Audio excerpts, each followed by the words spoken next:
नमस्कार, मी चित्रा देवेंद्रजी कोसरकर, राहणार गोंदिया जिल्ह्यातील एक छोटासा गाव मेंढा इथून आहे. मी सध्या as a nursing officer AIIMS नागपूरला कार्यरत आहे आणि माझं काम हेच माझी ओळख आहे. म्हणजे फेज 1 तू एज्युकेशन दिला, फेज 2 एज्युकेशन 2 हो. दिला. एज्युकेशन 2 मध्ये रँक किती होती तुझी? सांगताना मला खूप खुशी होते की तेव्हा माझं ऑल इंडिया रँक 7 होतं. ॲक्चुअली डॉक्युमेंट व्हेरिफिकेशन वगैरे झालं होतं. जॉइनिंगसाठी थोडं लंबा झाला. त्याच्या आधीच माझी दुसरी एक्झाम निघाली. त्यावेळेस मला एम्स बिलासपूर मिळालं होतं आणि ते क्वालिफाय म्हणून. पण नॉर्थ फाईव्ह मला एम्स रायपूर मिळालं आणि जवळजवळ मी 3 महिने या 3-3.5 महिनेच एम्स बिलासपूरला कार्यरत होते. मला नंतर मध्ये पण प्री मेन्स क्लिअर झाले. रँक ठीक होती पण नागपूरच्या वॅकन्सीज नव्हत्या. 7 मध्ये पण प्री मेन्स क्लिअर झाली, पण ते इश्यू 8 मध्ये तर माझी रँक 700 प्लस होती आणि लास्ट 698 ला आलाय. पण शेवटी 9 दिली आणि तेव्हा झालंय. मी अभ्यास क्लासेस लागले होते. नर्सिंग नेक्स्ट लेव्हलचे मी क्लासेस जॉईन केले होते. लेक्चर्स असं का वाटलं की कोचिंग जॉईन करा? कारण पीआर यादव यूज केली आहे. तर पीआर यादव वरून मी हेच शिकली आहे की त्याच्यामध्ये काय असतं, पूर्ण प्रिव्हियसली इयर आज क्वेश्चन आहेत ना, तर तुम्हाला त्यातून आयडिया येते की या टॉपिक मधून इम्पॉर्टंट काय आहे, नक्की तुम्हाला भर कशावर द्यायचा आहे. तर ते बेनिफिट झालं. तू 2 पुस्तकं रेफर केली, एक साउंडर केलं आणि पीआर यादव केलं, बरोबर? आपल्याला हे फायदा आहे. त्यामुळे काम की झाला की मुलांचा एवढा अभ्यास करून एवढी रँक चांगली येत नाही. तू एक कन्सिस्टन्सी ठेवून एक ड्युटी करून एवढी चांगली रँक मिळवली. तुला कधी वाटलं नाही की बाबा आता नाही मिळणार? हे कसं पॉसिबल केलं तू की बाबा एका इन्स्टिट्यूट मध्ये तू काम करत आहे, तिथून तू एक्झाम देत आहे, कंटिन्यू एक्झाम देत आहे, तेवढे ते सर्व क्लिअर होत आहे. क्लिअर झाल्यानंतर तू एका ड्रीम इन्स्टिट्यूट, एका ड्रीम सिटीसाठी तयारी करतात आणि ते तुला भेटून पण जातं. नमस्कार, हे तेव्हा इम्पॉर्टंट आहे जेव्हा तुमच्या नमस्कार. मी शुभम मानकर आणि तुम्ही पाहता विथ मेडिकोच. आमच्या या विथ मेडिकोचच्या युट्यूब चॅनलवर तुमचं खूप खूप स्वागत. बघा, सामान्यतः माणसाची एक विचारसरणी आहे की माणसाला एखादी सेंट्रल गव्हर्नमेंट का स्टेट गव्हर्नमेंट कुठली पण एक नोकरी लागली आणि एक वेळ का त्याच्या हातात पैसा लागला, तर जी एक अभ्यास करण्याची भूक आहे, कन्सिस्टन्सी आहे, ते कुठेतरी कमी होत आहे आणि आपल्या जे ड्रीम इन्स्टिट्यूट आहे किंवा एक ड्रीम सिटी आहे तिथं जाण्याची जे तळमळ आहे ते कमी होऊन जाते. परंतु या व्यतिरिक्त कुठेतरी ही जी विचारसरणी आहे या विचारसरणीला चुकीचं ठरून एक आमच्या नर्सिंग ऑफिसर चित्रा मॅडम त्यांनी हे फोडून काढलेलं आहे की बाबा नाही, जर तुमच्यामध्ये एक कन्सिस्टन्सी असेल, तुमच्यामध्ये तुमच्या ड्रीम इन्स्टिट्यूट मध्ये जाण्याची भूक असेल, तर हे सर्व चुकीचं आहे आणि हे त्यांनी ठरवून दाखवलेलं आहे. जवळजवळ 7 ते 8 नॉर्सेट एक्झाम त्यांनी क्लिअर केलेल्या आहेत. त्याचबरोबर स्टेट गव्हर्नमेंटच्या काही एक्झाम, त्याचबरोबर एज्युपीजे सारख्या एक्झाम त्यांनी क्रॅक करून हे सिद्ध करून दाखवलेलं आहे की हे अक्षरशः चुकीचं आहे. तर हा सगळा भरघोस अनुभव घेऊन आज आपण भेटूया चित्रा मॅडमला. चित्रा मॅडम, तुमचं आमच्या विथ मेडिकोच्या प्लॅटफॉर्मवर खूप खूप स्वागत. खूप खूप धन्यवाद शुभम, आणि खूप खूप आभारी आहे मी तुमचे आणि विथ मेडिकोसच्या टीमसाठी की मला इथं बोलवले आणि ही संधी दिली की मी माझ्या गोष्टी तुमच्या पुढे मांडू शकणार. धन्यवाद त्यासाठी. बघ चित्रा, आम्हाला तुझी सुरुवात तुझ्या शब्दातून, तुझ्या परिचयातून करायची आहे. तर आम्हाला तुझा परिचय सांगू शकते तू? नमस्कार, मी चित्रा देवेंद्रजी कोसरकर, राहणार गोंदिया जिल्ह्यातील एक छोटासा गाव मेंढा इथून आहे. मी माझं 10वी व 12वी तिरोडा तालुक्यातून केलं आहे. माझं मी graduation government medical college Nagpur येथून कम्प्लीट केलं आहे आणि सध्या मी as a nursing officer AIIMS नागपूरला कार्यरत आहे आणि माझं काम हेच माझी ओळख आहे. धन्यवाद. बिलकुल. चित्रा, तुझे आई वडील काय करतात ग? माझे बाबा शेतकरी आहेत, त्यासोबत ते थोडं दुसरं पण बघतात आणि आई हाऊसवाईफ आहे. बघ चित्रा, जसं तू सांगितलं की तुझी जी फॅमिली आहे ते एका शेतकरी कुटुंबातून बिलॉंग करते, तर एका शेतकऱ्याची मुलगी या नर्सिंग क्षेत्रात येते आणि एवढं मोठं करिअर करते, हे कसं तरी सिद्ध आहे. आणि हे कसं तरी तू प्राप्त केलं आहे, यामागे कोणाची कल्पना होती किंवा तुला काय प्रेरणा मिळाली नर्सिंग मध्ये येण्यामागे? खरं तर नर्सिंग माझं हे चॉईस नव्हतंच. ते चॉईस न समजता एक चान्स होतं. जेव्हा मला गव्हर्नमेंट मेडिकल कॉलेजमध्ये एक सीट मिळाली, त्यानंतर मी माहिती करून घेतली की नर्सिंगचं काय असतं. ॲक्च्युली माझी आत्या आहे, त्या WCL मध्ये ॲज अ नर्सिंग मेट्रनमध्ये पोस्टेड आहे आणि त्यांनी मला खूप व्यवस्थित गाईडन्स केलं. मग मी बघितलंय की आपण नर्सिंगमध्ये एक चांगलं करिअर बनवू शकतो. आणि जसं मी बोलले की माझे बाबा शेतकरी आहे, तेव्हा मी एकच गोष्ट ठरवली होती की मी ज्याही क्षेत्रात जाईन किंवा मी जेही करेन, मला त्याच्यामध्ये व्यवस्थित करायचं आहे, माझं करिअर व्यवस्थित करायचं आहे आणि सगळं एक चांगलं म्हणून जपायचं आहे. म्हणजे या करिअर मध्ये येण्याच्या आधी तुला एक गायडन्स मिळाला हक्काचा हो. आणि एक तुला जाणीव होती की बाबा नाही, मी शेतकऱ्याची मुलगी आहे, मला जिथं पण जायचं तिथं करिअर घडवायचं आहे. हो. बरोबर आहे. तर तुझं ते BSc नर्सिंग आहे, तू सांगितल्याप्रमाणे college of nursing GMC Nagpur मधून कम्प्लीट केलंय. हो. ठीक आहे. तू कशी स्टुडंट होती? ऍव्हरेज होती, टॉपर होती की बॅक बेंचर होती? सांगायचं झालं तर मी सुरुवातीला फर्स्ट इयरला तर मला खूप कमी मार्क्स होते आणि माझं जे फ्रेंड सर्कल होतं ते चांगलं होतं. सगळे हुशार, सगळे अभ्यासू होते आणि ज्या दिवशी माझं रिझल्ट लागलं त्या दिवशी मी विचार करत आहे की फक्त मला का कमी मार्क आले, माझे सगळ्या फ्रेंड्स म्हणजे टॉपर आहेत, चांगल्या आहेत. मग मी त्यांच्याकडून शिकली अभ्यास कसं करायचं, काय कसं करायचं, मॅनेज कसं करायचं. त्यावेळेस मी व्यवस्थित अभ्यास केला आणि सेकंड इयर पासून मग चांगलाच रिझल्ट आला. सेकंड इयर मध्ये 6th होती आणि थर्ड इयर मध्ये फर्स्ट होती. नंतर रिझल्ट चांगलेच आले. चला म्हणजे आज आमची जी फॅमिली आहे त्यांना एका टॉपर कडून गायडन्स मिळणार आहे, चांगली गोष्ट आहे. बघ, साधारणतः मी असं ऐकलं आहे की जे गव्हर्नमेंट कॉलेज राहतात त्यांचा जो कॉलेजचा सक्सेस रेट राहतो, म्हणजे जे कॉलेजमध्ये पर्सेंटाईल येते ऍज कम्पेरेटिव्ह प्रायव्हेट कॉलेजच्या कमी येतात, परंतु आफ्टर कॉलेज जो सक्सेस रेट आहे तो खूप जास्त आहे. हे खरं आहे का? हो, माझ्या मते तरी हे गोष्ट खरं आहे. कारण ऍज अ गव्हर्नमेंट स्टुडंट आम्हाला खूप असं टॉर्चर नाही म्हणता येईल, पण प्रत्येक गोष्टीसाठी स्ट्रगल करावे लागते. कारण प्रायव्हेट आहोत ना, टीचर्सला एक रिझल्ट दाखवायची आतुरता नसते. तर सगळ्या गोष्टी तुम्हाला तुमच्यानुसार कराव्या लागतात. सेल्फ स्टडी, सेल्फ डिपेंडंट प्रत्येक गोष्टीची तडजोडी करावी लागते आणि तेव्हापासूनच तुम्ही स्वावलंबी बनता. दुसरं म्हणजे सगळेजण मध्यमवर्गीय वर्गातूनच येत असतात. तर त्याच्यामुळे जाणीव असते की आपल्याला समोर कसं काय करायचं आहे. मला तरी वाटते गव्हर्नमेंटचा रिझल्ट खूप चांगला आहे. बरोबर आहे. म्हणजे तुझ्या म्हणण्यानुसार गव्हर्नमेंट कॉलेजमध्ये जर तुम्ही प्रॅक्टिस केली तर त्याचा एक ऍडव्हान्टेज असा आहे की जे टीचर आहेत ते नेहमी तुम्हाला रिअलिटी चेक देत राहतात, बरोबर. आणि जे तुमचे जे स्टुडंट आहेत गव्हर्नमेंट कॉलेजमध्ये शिकणारे ते एक मिडल क्लास फॅमिली कडून बिलॉंग करतात, म्हणजे त्यांना गोष्टी जाणीव राहते की तुम्हाला काय करायचं आहे. हो, बरोबर आणि ना? त्यासोबत मी हेही बोलू इच्छिते की आम्हाला अपॉर्च्युनिटीज खूप जास्त असतात. आम्हाला गायडन्स व्यवस्थित असतं. पहिल्या वर्षीपासून आम्हाला कॉम्पिटिशन हे गोष्ट माहीत असतं आणि या सगळ्या गोष्टीमुळे होते. बाकी शेवटी स्वतःची मेहनत आणि स्वतःची तयारीवर पण डिपेंड आहे. पण माझं तरी मत आहे की गव्हर्नमेंटला जास्त बेनिफिट आहे. तू कुठल्या बॅचचे मी 2018ला ऍडमिशन आणि घेतलं. पास आउट कधी झालं? 2022 डिसेंबरला. आणि फर्स्ट जॉईनिंग कधी आली तुझी? म्हणजे फर्स्ट जॉईनिंग पेक्षा तू फर्स्ट कॉम्पिटेटिव्ह एक्झाम कधी दिली? मी फेब्रुवारी 2023ला. फेब्रुवारी 2023 ला हो. तू फर्स्ट एक्झाम दिली, म्हणजे तू प्रेशर मध्ये लागून गेली. बरोबर. नाही, मी माझ्या पहिल्या अटेम्प्टला तर नाही लागली. फर्स्ट अटेम्प्टला लागले नाही, नाही, त्यामध्ये तुझा रँक मे बी कमी आला असेल. थोड्या मार्कांनीच चुकली होती मी माझ्या पहिल्या एक्झाम मध्ये. त्यानंतर तू सेकंड अटेम्प्ट कुठला दिला? त्याच्याच एका महिन्यानंतर फेज 2 झालं होतं SGPGI तर मी तेच एक्झाम दिली आहे. म्हणजे फेज 1 तू एचजीपीजीआय दिला, फेज 2 एचजीपीजीआय 2 हो. दिला. एचजीपीजीआय 2 मध्ये रँक किती होती तुझी? सांगताना मला खूप खुशी होते की तेव्हा माझं ऑल इंडिया रँक 7 होतं. ऑल इंडिया रँक 7, हो. ते पण सेकंड एक्झाम मध्ये. वाव, छान.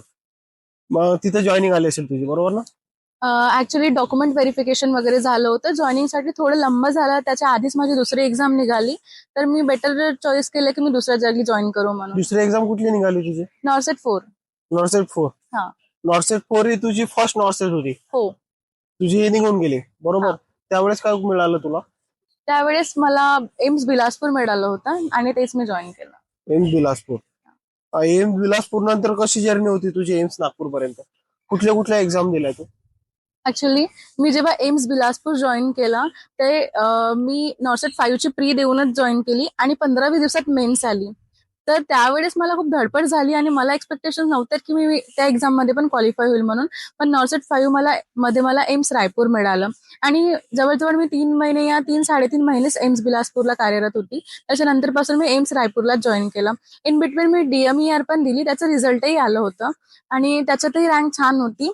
तर मी त्याचं डॉक्युमेंट व्हेरिफिकेशन जसं करणार होती त्या दिवशीच मला लिस्ट आली की मी एम्स रायपूरमध्ये अलॉटेड झाली. तर मग मी DMERचं नाही केलं आणि एम्स रायपूरला असताना मी मग सतत अभ्यास केला. हे डिसाईड केलं होतं ना मी आधीपासून की मला नागपूरमध्येच जॉईन करायचं आहे.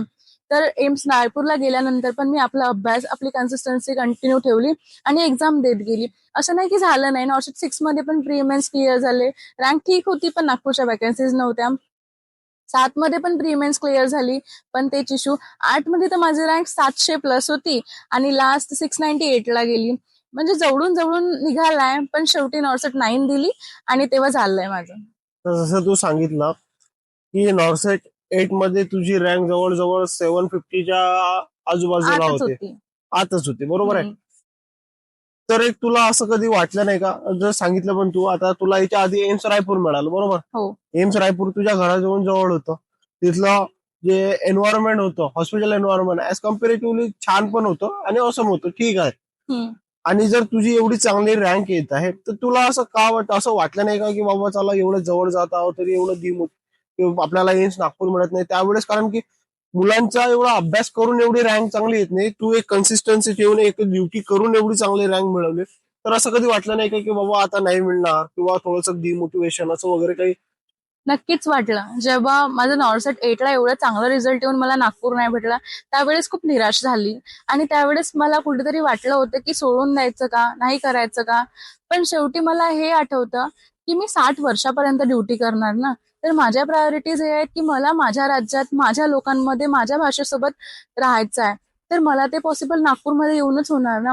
आणि अभ्यास बंद करणे म्हणजेच आपण समोरचं नाही बघत आहोत. आता मी नर्सिंग ऑफिसर आहे, पण मी समोरच्या अपॉर्च्युनिटीज पण बघेल ना, तर मला अभ्यास तर कंटिन्यू ठेवावाच लागेल.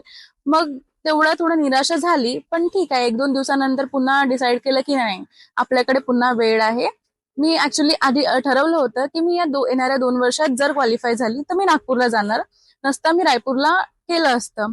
पण सदैवाने झालं माझं आणि मग मी आता नागपूरला आहे. ठीक आहे सर, कॉंग्रॅच्युलेशन. तू तुझ्या thank you. Dream city, dream institute मध्ये काम करत आहे आणि हे ऑपॉर्च्युनिटी खूप कमी लोकांना मिळते. बघ, आता जे तुझी सक्सेस स्टोरी आहे ना, ती सक्सेस स्टोरी तर आम्ही ऐकली, परंतु या सक्सेस स्टोरी मागे तुझं काय स्ट्रगल आहे हे ऐकायचं आहे आम्हाला. तर तू कोचिंग जे आहे आता प्रिपरेशन कुठून चालू केलं होतं नर्सिंग एक्झामसाठी? प्रिपरेशन नर्सिंग एक्झामसाठी तर 4th इयरची युनिव्हर्सिटी एक्झाम झाली. त्यानंतरच ठरवलं की नाही आता कॉम्पिटेटिव्ह साठी प्रिपेअर करावं लागेल आणि तेव्हापासूनच सुरू केली. 4th इयर पासून चालू केलं तू? म्हणजे जसं तुझं नर्सिंग रजिस्ट्रेशन आलं त्याच्या आधी की बस तुझी एक्झाम झाली? जसं आता मोस्ट ऑफ दी लोक काय करतात ना, की आता 4th इयरची जे फायनल एक्झाम होते त्यानंतर अभ्यास चालू करतात. तुझं कसं होतं? माझं पण तसंच. मी 4th इयरची युनिव्हर्सिटी दिली मे या जून मध्ये आणि त्याच्यानंतर पासूनच लायब्ररी जॉईन करून अभ्यास सुरू केलाय. बरोबर आहे, तू अभ्यास चालू केला. तर अभ्यास कसा स्टार्ट केला तू?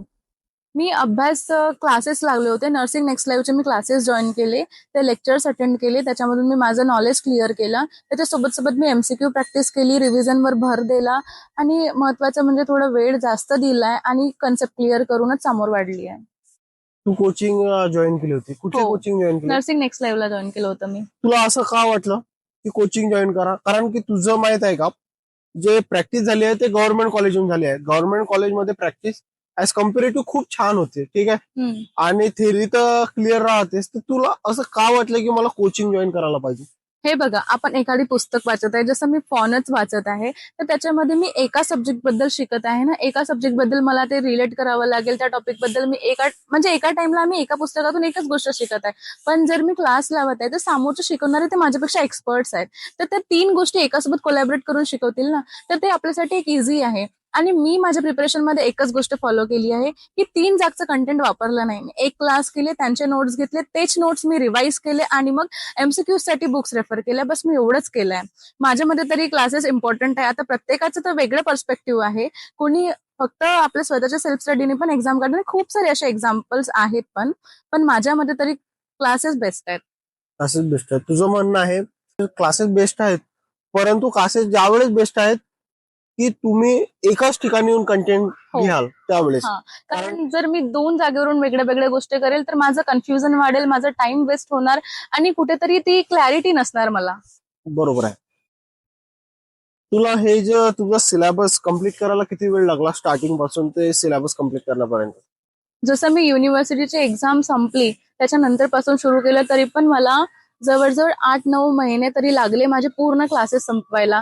कारण क्लासेस थोडे लेंदी आहेत आणि सगळेच दिवस सारखे नसतात ना. कधी आपलं मन असतं, कधी कधी कोणत्या गोष्टीमुळे राहून जातं. त्याच्यामुळे मला 8-9 महिने तरी लागले पूर्ण क्लासेस कम्प्लीट आणि विथ रिव्हिजन. 6 महिन्यात नोट्स काढणं पॉसिबल आहे? बिलकुल पॉसिबल कशा आहे. काढल्या तू? मी मी माझा खूप सारा वेळ दिलाय, कारण मी जेव्हा पासआउट झाली होती मी घरी जाऊन फक्त अभ्यास केला, लायब्ररी जॉईन. तर मी सकाळी 4ला उठून दुपारी 12-1 पर्यंत केलाय. मग थोडं पुन्हा पॉज घेऊन मी तेच शेड्यूल कंटिन्यू केलाय. तर मी माझा टाइम खूप जास्त दिलाय त्याच्यामध्ये आणि तेव्हा माझं ते पॉसिबल झालंय की नोट्स पण आणि क्लासेस पण. जसं मी सकाळी क्लास करत आहे तर मी तेच सायंकाळी एकदा मी पूर्ण दिवसाचं रिवाइज करेल की मी काय आज केलंय. आणि जसं मी एक थेअरी फॉलो केली की मी एक एक सब्जेक्ट केला. पण जसं मी आता फॉन करत आहे तो माझा मेजर सब्जेक्ट आहे, त्याच्यासोबत मी एक साइड बाय साइड दुसरं जे मायनर सब्जेक्ट आहे त्याचा एक क्लास करत गेली. मग सायंकाळी ते दोन्ही पण रिवाइज करत गेली सेम. बरोबर आहे. तर आता हे जे कोचिंग केली, कोचिंग पर्यंत ठीक आहे, याबरोबर तू कुठले बुक्स रेफर केले का? हो, मी साऊंडर्स आणि पी.आर. यादव यूज कशासाठी, थेरीसाठी की एमसीक्यू साठी? एमसीक्यू साठी. मी थेअरी तर माझ्या क्लासेसच्या नोट्स मधूनच केली आहे. म्हणजे तू त्यांच्यावर विश्वास ठेवला की चला बाबा, जे पण मला कंटेंट मिळत आहे हो. की ते चांगलंच मिळत आहे. तू एमसीक्यू सॉल्व्ह केले, जसे तू सांगितलं, जसं बुक हा. पी.आर. यादव साऊंडर युज केलाय, बरोबर. तर आता हे बुक कधी युज केलंय तू? एक तुझा कोचिंग कम्प्लीट झाल्यानंतर, की तुझा सिलेबस कम्प्लीट झाल्यानंतर, की तुझ्या 2-3 रिव्हिजन कम्प्लीट झाल्यानंतर? नाही, मी असं नाही केलं. मी म्हणजे कशा गेली गोष्टी सोबत सोबत घेत गेली. जर मी आज सकाळी क्लासेस करत आहे, त्यांना रिवाइज करत आहे, तर मी हे म्हणजे अश्युअर केलं की मी त्याच टॉपिकवर 3-4 या 5-6 तरी एमसीक्यू सॉल्व्ह करेल. जर तुम्ही साऊंडर्सचे एमसीक्यू सॉल्व्ह कराल ना, त्यांची क्वांटिटी खूप कमी आहे, पण त्याचं एक्सप्लेनेशन खूप व्यवस्थित आहे. तर सोबत बाय सोबत केलं तर ते एक चांगलं रेफरन्स आहे माझ्या मते तरी. मी सोबतच केलंय. किती इम्पॉर्टंट असते या गोष्टीला, की बाबा तुम्ही प्रॅक्टिकल करताय आणि म्हणजे थेरी करताय आणि थेरी सोबत एमसीक्यू सॉल्व्ह करताय, याच्यात तुला किती फायदा झाला कॉम्पिटिटिव्ह एक्झाम मला साठी? खूप फायदा झाला. कारण आणि मी जसं मेन्शन केलंय की मी पी.आर. यादव यूज केली आहे. तर पी.आर. यादव वरून मी हेच शिकली आहे की त्याच्यामध्ये काय असतात, पूर्ण प्रिव्हियसली इयर आज क्वेश्चन आहेत ना, तर तुम्हाला त्याच्यातून आयडिया येते की या टॉपिक मधून इम्पॉर्टंट काय आहे, नक्की तुम्हाला भर कशावर द्यायचा आहे. तर ते मला बेनिफिट झालं. आता जर मी थेअरी वाचत आहे, तर मग मी थेअरीमध्ये तर सगळंच शिकेल ना, पण मला कशावर काय फोकस करायचा आहे हे मला एमसीक्यू मधून समजत आहे की एमसीक्यू सॉल्व्ह करताना कोणत्या गोष्टीवर भर द्यायचा आहे, कोणत्या गोष्टीवर जास्त फोकस करायचा आहे. ह्या सगळ्या गोष्टीमुळे मला खूप फायदा झाला एमसीक्यू. जसं तू सांगितलं की तू 2 पुस्तकं रेफर केली, एक साऊंडर केलं आणि पी.आर. यादव केलं, बरोबर. आणि याचा फायदा तुला याच्यासाठी झाला की बाबा तुझी फास्ट रिव्हिजन झाली, की तुला समजलं की कुठे जास्त फोकस करायचा आहे. हो. ठीक आहे. आता या गोष्टीपर्यंत बरोबर आहे की तू जो चला बाबा की अभ्यास झाला, पण 90% लोकांचं काय होतं की मला करायचं नाहीये एमसीक्यू कधीपर्यंत, की जोपर्यंत माझा पूर्ण सिलेबस होत नाही, प्रॅक्टिकल होत नाही, यामध्ये माझा टाइम वेस्ट जाईल. तर हे बरोबर आहे का? माझ्या मते हे बरोबर नाही आहे. कारण जेव्हा आपण अभ्यास करत असतो ना, आपल्याला वाटते की मला हे आठवत नाही किंवा आपण सगळ्याच गोष्टीवर फोकस नाही करू शकत. तर तुम्हाला एक जनरल आयडिया की या टॉपिकवर काय इम्पॉर्टंट आहे, तुम्ही एमसीक्यूज बघितलं पाहिजे. आणि आपण जेव्हा अभ्यास करतो ना, तेव्हा स्ट्रॅटेजिकली टाइम मॅनेजमेंट ही खूप इम्पॉर्टंट गोष्ट आहे. आपण एका गोष्टीवर भर न देता त्याला डिवाइड करून ते मॅनेज केलं तर प्रॉपर राहील माझ्या मते तरी. म्हणून एमसीक्यूज जर साईड बाय साईड तुम्ही बघत आहे, तुम्हाला एक जनरलाइज आयडिया येत आहे ना, की आपल्याला कसं सॉल्व्ह करायचं आहे, की कुठे ट्रिकी जात आहे, की म्हणजे आपण कंटेंट कसं हे करू. आणि जसं मी प्रिव्हियसली मेन्शन केलंय की मी पी.आर. यादव यूज केली, जसं तुम्ही पी.आर. यादव यूज करा. त्याच्यामध्ये खूप गोष्टी बाय मिस्टेकनली रॉंग पण आहेत, की आन्सर की वगैरे.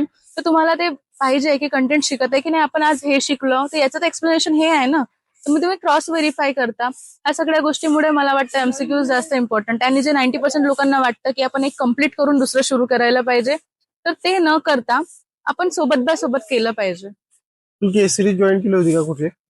नाही, मी जेव्हा नर्सिंग नेक्स्ट लाईव्ह जॉईन केली होती, त्यांच्याच कोर्समध्ये फ्री टेस्ट सिरीज होत्या, जे वीकली व्हायचे, तर मी ती अटेंड करायची. छान. तर आता इथपर्यंत ठीक आहे, तू अभ्यास केला, एका जवळजवळ समजा तुझा जो सिलेबस आहे सिलेबस कम्प्लीट केला, त्याच्यानंतर एक्झाम आली, एक्झाम क्लिअर केली.